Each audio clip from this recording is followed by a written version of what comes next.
There are plenty of reasons to think about the latest craze in gardening, the use of raised beds. Here's Mark from Weddell's Nursery Florist and Garden Center. Good morning. I am Mark from Weddell's Garden Center, and today we'll be talking about the best soil mix for your raised beds. So after choosing your raised bed, whether it's one that sits right on the ground or one that's suspended by 4 legs, you will then use what we feel is the best recipe for the soil mix.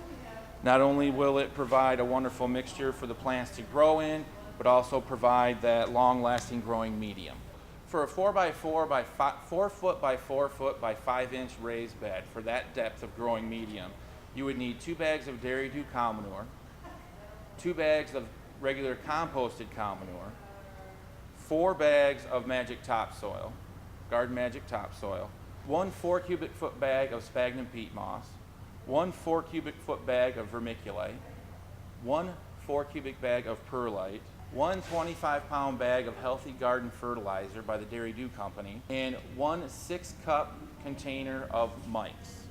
Mike's is a mycorrhiza that promotes root development that will make those plants utilize every square inch of that raised garden bed. The Dairy Dew cow manure, very similar to in makeup of the composted cow manure, has a lot of benefits. Those benefits will be it's considered a hotter cow manure, and that's why you only want to use 2 bags of the soil versus just 4 bags of the Dairy Dew. It'll come in with much more of a nutrient level, 3 times the nutrient level that a regular composted cow manure will have. The peat moss, the vermiculite, and the perlite, they all have what we would think of as similar features, but they also have something distinct about them that makes them a requirement for this mix. The perlite lightens the soil. You'll find that in a lot of potting mixes. It's little white balls that you see.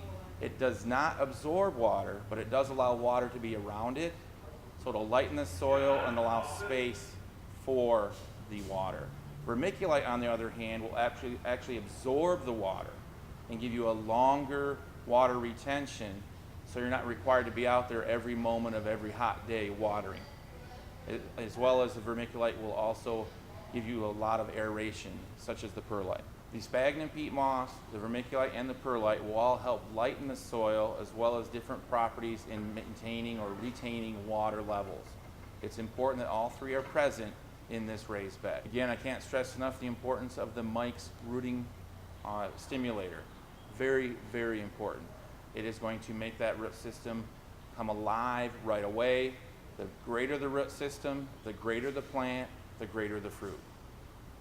Get all of the gardening advice you'll need from your friends at Weddell's Nursery Florist and Garden Center on Texas Drive, the corner of Mill and 12th Street, online at weddells.com.